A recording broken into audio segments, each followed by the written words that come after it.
Olá, pessoal do segundo ano, mais uma vez aqui juntos e agora fazer aquela aula de verificação das questões, né? Espero que todos tenham feito aí uma prova muito tranquila na parte de geografia. Quem estudou a revisão, tenho certeza que se deu muito bem. Então nós tivemos aqui as questões de 34 a 40 e nós iremos analisar.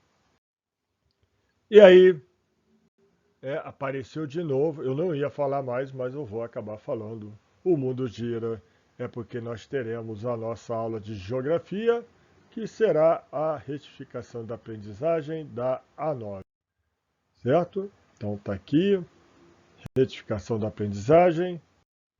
E aí a primeira questão. Então vou ler aqui rapidamente. A soja passou a se destacar como um importante commodity agrícola mundial durante o século passado. Com o tempo, espalhou-se pelo Brasil, assumindo um importante papel no cenário exportador brasileiro.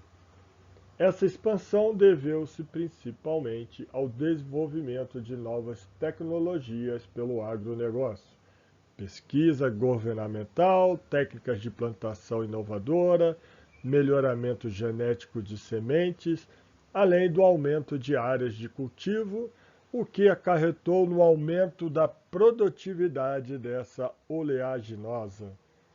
Nesse sentido, a soja se faz fundamental para o superávit da balança comercial brasileira, uma vez que o Brasil se tornou um dos líderes na sua exportação. Marque, dentro das alternativas abaixo, aquela que apresenta o principal importador brasileiro da soja na atualidade. Isso eu falei até na última aula, falei em várias aulas, mas na última aula eu comentei, não tem muito o que discutir, é a China, certo? Essa aí foi dada de presente, hein? Então tá aqui alguma coisa, alguns comentários, depois vocês verifiquem. Então é uma questão muito fácil essa 34. Vamos para a questão 35.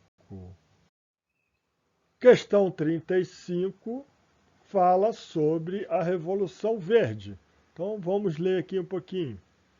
A Revolução Verde, ocorrida a partir da década de 1960, possibilitou o aumento da produtividade agrícola mundial devido ao melhoramento da técnica, equipamentos e da quantidade de insumos agrícolas. Essa condição possibilitou o combate às pragas, correção do solo e etc., além do uso de maquinários cada vez mais eficientes. Esse processo de modernização da produção agrícola no Brasil impactou muito o espaço rural brasileiro. Dentro das consequências socioespaciais dessa modernização no espaço agrícola brasileiro, podemos afirmar que ocorreu um processo de acelerada desconcentração da propriedade rural, tendo em vista que o pequeno e médio produtor rural tiveram acesso em igualdade de oportunidades ao crédito rural para a manutenção das suas terras. Então, realmente não é isso que aconteceu, certo? Então, não foi uma desconcentração, o pequeno e médio produtor não tiveram acesso, então isso aqui está errado. O apoio governamental para o aumento da produtividade no campo visando a exportação de commodities para alavancar o superávit da balança comercial brasileira, gerando um processo de concentração de posse da terra. Então eu falei que realmente tem um apoio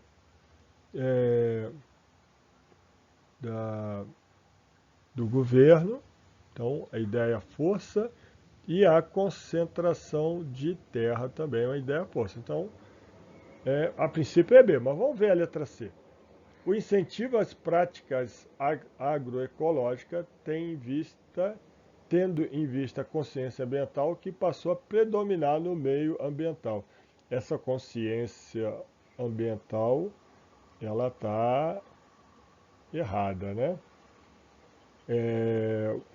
A diminuição dos conflitos agrários também não tem diminuição, né? Tem um aumento. Aumento da produção de orgânicos no Brasil, uma vez que as grandes empresas transnacionais ligadas ao agronegócio desenvolveram linhas de produtos voltados para a agricultura orgânica. Não teve isso aqui, né? Também corta. Aqui eu vou cortar porque não, né? E o pequeno e médio também não. Então fica a letra B, né? Que é a ideia certa. Ainda na questão 35, aí tem os comentários, né, que eu já falei, né, que não houve a desconcentração, na verdade houve uma concentração, e o pequeno e médio produtor não tiveram acesso aos créditos na mesma forma do grande produtor. Isso causando problemas de êxodo rural, né, que afeta aí as nossas cidades, principalmente as grandes cidades no setor urbano, certo? Depois vocês dão uma olhadinha, já comentei muita coisa aqui. 36. A cana-de-açúcar sempre teve um papel muito importante na economia brasileira. E agora vive-se uma nova e promissora fase. A valorização do etanol como alternativa à substituição dos combustíveis fósseis, o fortalecimento do preço do açúcar no mercado de commodities, a utilização e valoração, isso mesmo, de subprodutos industriais resultantes da fabricação de açúcar e álcool e a alcoquímica são fatores que motivaram uma forte expansão da cultura da cana no Brasil. Induziram a modernização e a maior eficiência da indústria canavieira. Em relação à produção do setor sucro-alcooleiro no Brasil, podemos afirmar que o estado de Pernambuco continua sendo o principal produtor, uma vez que manteve esse setor dinâmico, tendo em vista as raízes históricas da produção da cana-de-açúcar no Nordeste colonial e o incentivo da Sudene na produção do etanol a partir da década de 70. Então tem algumas. O estado de Pernambuco não continuou. Então isso aqui realmente tem umas raízes do Nordeste, né? O ciclo da cana-de-açúcar começou ali, Bahia, Pernambuco, mas não teve incentivo da Sudene, muito pelo contrário, né? É um órgão com muitos problemas de corrupção, essas coisas todas. Então, errado. Atualmente, o estado de Goiás é o maior produtor de etanol no Brasil, tendo em vista que houve a expansão do cultivo da cana-de-açúcar para o centro-oeste brasileiro com investimento de capitais do agronegócio paulista. O Goiás não é o maior produtor do Brasil, não de cana-de-açúcar. Né? No caso aqui, cana-de-açúcar não. Houve realmente uma produção, principalmente da soja no centro-oeste. Né? Então, errado essa ideia. O estado de São Paulo é o maior produtor, é o que mais investe em pesquisa e tecnologia, além de possuir a concentração do poder decisório do agronegócio brasileiro. O estado de São Paulo é o estado mais industrializado. Se lembra da ideia do agronegócio, que é você aproximar a indústria do seu produto original, transformá-lo em manufatura e estar próximo também ao mercado consumidor. Então, São Paulo ele consegue fazer isso muito bem. A ideia correta, é a letra C. Mas vamos ver a D e a E. A produção de cana-de-açúcar só tem relevância no Nordeste e no estado de São Paulo, tendo em vista que o agronegócio nesse setor é muito incipiente em outras regiões do Brasil. Não, o agronegócio ele é importante em todas as regiões do Brasil. Tá?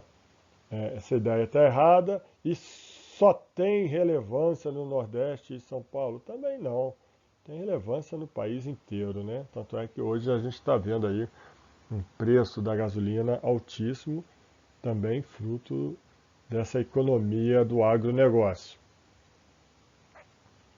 Grandes empresas do agronegócio ligadas ao setor sucro-alcooleiro brasileiro têm como finalidade principal a exportação. Não, tem a finalidade também aqui do mercado interno. Então, por isso que aqui está incorreto. Tá certo? Então, a certa é a letra C. Nesse slide tem aqui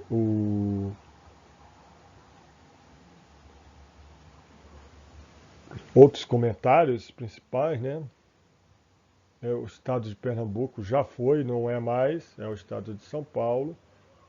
A alternativa B é não é o maior produtor de etanol, mas sim o São Paulo.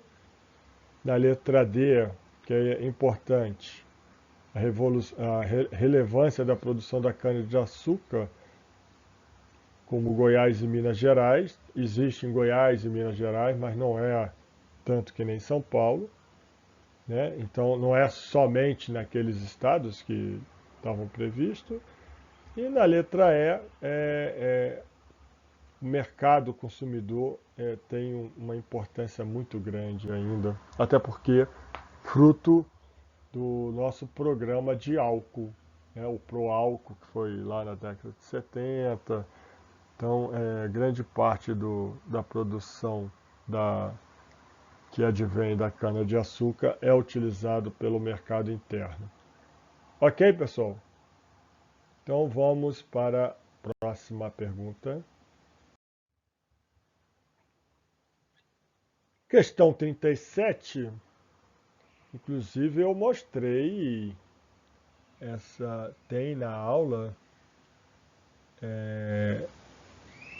essa questão aqui da estrutura fundiária do Brasil, tem numa das aulas do agronegócio, né? Quando eu falo principalmente sobre assuntos, se não me engano, foi até questão aí, uma questãozinha.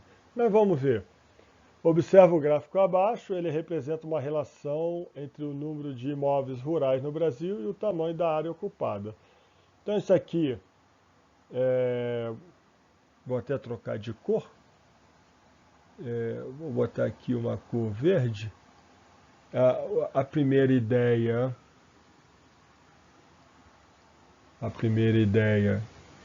o primeiro gráfico aqui, estabelecimentos rurais. A gente vê que grande parte aqui,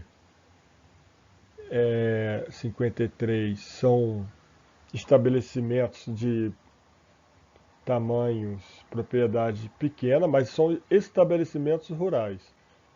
Em compensação, vou voltar para o vermelho agora. Área ocupada. Aí a área ocupada é esse aqui em negrito. Veja só. É muito. Aí, 1.000 hectares a mais. São grandes propriedades. Então, 43% das áreas ocupadas são grandes propriedades. Isso já fala tudo, né? Não houve alterações significativas na estrutura brasileira a partir de 2003. Sobre esse tema, a estrutura fundiária no Brasil, é correto afirmar que mais da metade do número de imóveis é de latifúndio? Não, é de pequenas propriedades. Há um maior domínio territorial dos minifúndios? Também não. Existe concentração de terras nas mãos de poucos proprietários. Essa é a correta. Vamos ver aqui a letra D. ocorre a primazia da agricultura familiar. A gente sabe que não é isso, mas também os gráficos não comentam sobre isso, então você pode descartar. Existem poucas terras agricultáveis, também o gráfico também não comenta sobre isso, certo? Então é isso aí, é a letra C. Abaixo tem aqui algumas coisas, alguns comentários interessantes. Apesar do gráfico não falar, né, na letra D e na letra E, a gente sabe que a agricultura é empresarial e existe grandes áreas de terras agricultáveis no Brasil. Ok? Então vamos para a próxima questão. Questão 38, também falei na última aula, é muito tranquilo. O IBGE divulgou hoje, 22, a relação dos 588 municípios localizados na faixa de fronteira do Brasil com suas respectivas áreas territoriais. A fronteira brasileira, com os países da América do Sul, tem 15 mil quilômetros de comprimento, 150 quilômetros de largura de faixa e área total de 1,4 milhões de quilômetros quadrados, incluindo a Lagoa dos Patos e a Lagoas Mirim, do Rio Grande do Sul, o equivalente a 16,6% do território brasileiro. Sobre a faixa de fronteira aludida no texto, é correto afirmar que trata-se de uma área delimitada e que é considerada sensível à segurança nacional, sendo que os municípios que a entregam estão sujeitos à legislação específica. Olha, vamos ver a letra B. A maior extensão da faixa de fronteira encontra-se na região sul do país, nos limites entre Brasil, Argentina e Brasil-Uruguai. Não, a maior faixa de fronteira é ali na Amazônia, né? Então, aqui posso dizer que é o erro. A faixa de fronteira abarca uma minoria de municípios brasileiros e é administrada pelos estados, através de leis específicas estaduais, impedindo a atuação de órgãos de segurança federais, tais como Exército e Polícia Federal. Não, existe um erro aqui, que não impede a atuação dos órgãos de segurança federais. Muito pelo contrário, os órgãos de segurança federais têm uma grande atuação nessa área. As áreas que compõem a faixa de fronteira são fundamentais para a economia do Brasil, à medida que concentram a maior parte das indústrias, especialmente na porção oeste dos estados do Sul e Sudeste. A faixa são fundamentais? Não, não são fundamentais, né? Não tem essa característica. Corresponde a uma grande faixa de terra que se estende ao longo das divisas orientais do Brasil, incluindo fronteiras terrestres e marítimas. A faixa oriental é marítima, né? A ocidental é terrestre. Então está errado isso aí. Então a correta é a letra A. E aqui está alguns motivos, né? Está errada a letra C. É uma menor parte de municípios, são 588 municípios, né? Nós temos 5 mil. Né? A letra D, a atividade industrial do Brasil está concentrada no Sudeste, no estado de São Paulo, Rio de Janeiro e Minas, e não integra a faixa de fronteira. Então, a faixa de fronteira, economicamente, ela não tem importância, né, econômica. E a letra E, já falei, né, basicamente o Sul e o Oeste, a faixa de fronteira estende somente ao longo das divisas terrestres, né? Existe aquele a parte ocidental e a parte oriental. A oriental é terrestre, a ocidental é a marítima, né? É a costa brasileira. Ok? Então vamos para a próxima questão. Aí, a 39, ele está falando sobre o Tratado da Antártica, né? Ele fala sobre o Protocolo de Madrid. E aí eu vou passar aqui, né, falar o que ele quer. Sobre o Tratado Antártico, o Protocolo de Madrid e outros acordos que regulam a atuação dos países do Brasil no continente antártico, é correto afirmar. O Brasil, devido à sua posição tropical, não aderiu. Então, ó, tem uma opção de coisa que está errada aqui, né? Ó, posição tropical, não aderiu. Então, isso tudo está errado, tá? E nenhuma medida internacional relativa àquele continente, não. O Tratado Antártico e o Protocolo de Madrid são acordos assinados pelos países desenvolvidos, liderados pelo chamado G7, que acabou excluindo países emergentes. Então, aqui não é só pelos países desenvolvidos, são todos os países da ONU, tem a Antártica tem representação de muitos países lá, é um continente da humanidade, então essa ideia está errada. Letra C. O Brasil tem interesses estratégicos na Antártica, em especial a possibilidade futura de captura e aproveitamento econômico de espécies marinhas abundantes no Oceano Antártico, notadamente baleias. Então, essa ideia está totalmente errada. A gente não tem esse interesse. O Brasil tem grande interesse científico sobre a região antártica, tendo assinado o Tratado Antártico e criado nos anos de 1980 o PROANTAR, Programa Antártico Brasileiro, visando promover pesquisa científica diversificada de alta qualidade na região da Antártica. A gente viu isso na aula, lá o comandante lá da estação falou sobre isso aí. Eu comentei na aula, eu comentei na última aula que o interesse hoje ele é científico em todo o continente e o Brasil não poderia ser diferente. Vamos ver o que é a letra E. Então a letra correta é a D. O que está errado na letra E? Vamos dar uma olhadinha. A Estação Antártica, Comandante Ferraz, a qual a gente fez a live, muito legal aquela aula, reinaugurada em 2020, após ter sofrido o incêndio em 2012, localizada nas proximidades do Polo Sul geográfico, materializa os interesses estritamente territoriais do Brasil sobre o continente gelado. Não, materializa os interesses estritamente territoriais, científicos, certo? Então, vamos aqui para o próximo slide.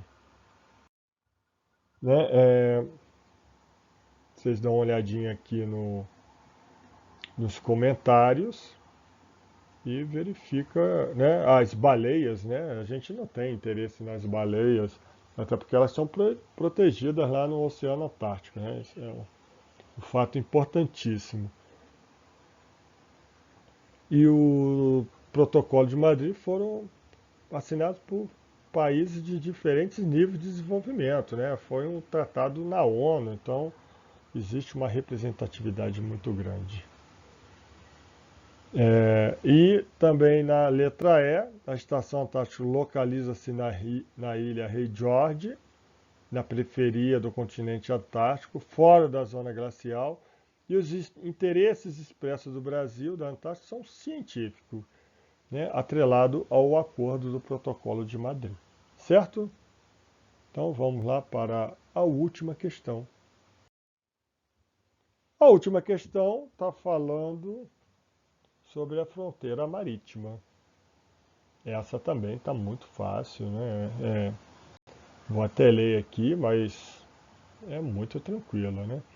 A faixa de oceano, que se estende ao longo do território continental brasileiro, destacado na imagem corresponde a uma área sobre a qual o Brasil tem jurisdição, que se destaca por possuir riquezas naturais e minerais abundantes. A sua importância é comparada a outra grande região brasileira, sendo conhecida como. Então, essa é muito fácil. Essa aí é a Amazônia Azul. Por que é a Amazônia Azul? Porque como ela tem muita riqueza, muita biodiversidade, ela foi comparada a região aqui da Amazônia, né? Amazônia, então, com sua biodiversidade, e aí deram o nome de Amazônia Azul, tá certo? Então, vamos ver se é isso mesmo. Primeiro, a Amazônia Azul, e tem essa questão da similaridade, né, da biodiversidade, da riqueza da floresta amazônica, certo? A letra A tem a questão do mar territorial, que se projeta apenas por 12 milhas, não correspondendo à área total, né? Letra B, mas como ele falou assim de riqueza e toda a área, precisa perder muito tempo, né? Então é isso, pessoal. Vocês viram que a prova estava muito fácil, tudo foi comentado nas aulas, tanto nas presenciais como nas remotas. E eu tenho certeza que vocês se deram muito bem nessas aulas aqui. E aí a gente chega no final das nossas aulas. Espero que vocês tenham gostado da dinâmica que foi adotada. Desejamos aí muito sucesso a todos, um Feliz Natal, um próspero 2022, que seja totalmente diferente e que a gente aprenda com os erros, né, que acontecem, principalmente aí do nosso meio ambiente, principalmente do nosso modo de vida, que acaba afetando o meio ambiente, para que a gente, como espécie, fique aí por bastante tempo.